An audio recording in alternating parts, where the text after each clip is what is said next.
இன்றைக்கி நம்ம தக்காளி செடி தான் பார்க்க போகிறோம். நம்ம பார்த்திங்கன்னா போன வாரம் நம்ம களை வெட்டியிருந்தோம். அதுக்கப்புறம் உரத்தை போட்டு தண்ணி அடைச்சிருக்கோம். பார்த்திங்கன்னா டிஏபி யூரியா போட்டிருக்கோம்.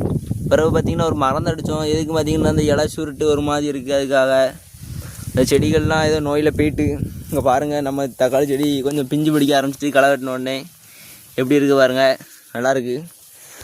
அது மட்டும் இல்லாமல் நம்ம 2 பாத்திக்கு பார்த்திங்கன்னா களை வெட்டியிருந்தோம். இன்னொரு பாத்திக்கு பார்த்திங்கன்னா களை வெட்டாமல் போட்டிருந்தோம். ஏன்னா கொஞ்சம் வேலைகள் அதிகமாக இருந்ததுனால இதை மிஸ் பண்ணிட்டோம்.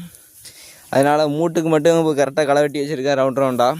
இது பார்த்திங்கன்னா இன்னும் ஒரு தண்ணி அடைச்சிட்டு துப்புரா வெட்டிடணும். அதுக்கப்புறம் பார்த்திங்கன்னா இது எல்லாமே தக்காளி செடி தான்.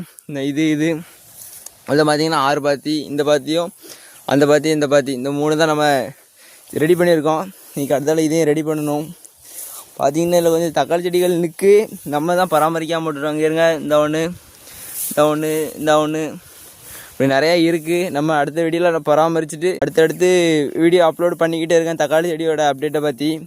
சரி விவசாயிகளை, புல்லு பார்த்திங்கன்னா ஏகப்பட்ட இது உள்ளே வந்தோடனே பார்த்திங்கன்னா நமக்கு எப்போ வெளியே போவோன்ட்டு தான் நமக்கு தோணிகிட்டு இருக்குது. அந்தளவு ஏகப்பட்ட புல்லு. சரி விவசாயிகளை, நம்ம அடுத்த வீடியோவில் பார்க்கலாம். பாய்.